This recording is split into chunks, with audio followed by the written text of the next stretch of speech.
রান্নাঘর থেকে এই তিনটি জিনিস এখনই বাইরে ফেলে দিন, না হলে আপনার পরিবারকে ধ্বংস হওয়ার থেকে কেউ রক্ষা করতে পারবে না।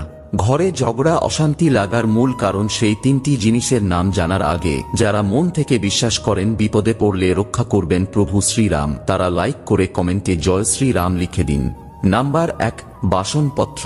অনেক মানুষই আছেন যারা ভাঙা বাসনপত্র রান্নাঘরে রেখে তা ব্যবহার করতে থাকেন, তবে জেনে নিন বাস্তুশাস্ত্র মতে এমনটা করা একদমই উচিত নয়, কারণ রান্নাঘরে ভাঙা বাসনপত্র বা ময়লা আবর্জনা রাখলে আপনার রাহু দোষ লাগতে পারে, যা পরিবারে ঝগড়া অশান্তির মূল কারণ হয়ে থাকে। নাম্বার 2, আয়না। রান্নাঘরে আয়না বসানো নেতিবাচক শক্তিকে আমন্ত্রণ জানায়, তাই ভুল করেও রান্নাঘরে কখনো আয়না লাগাবেন না, এতে বাস্তুদোষের সৃষ্টি হতে পারে। নাম্বার 3, ঝাড়ু। ঝাড়ুকে দেবী লক্ষ্মীর প্রতীক হিসাবে বিবেচনা করা হয়, তাই ভুল করেও ঝাড়ু কখনো রান্নাঘরে রাখবেন না, এতে মা লক্ষ্মী খুবই ক্রুদ্ধ হন।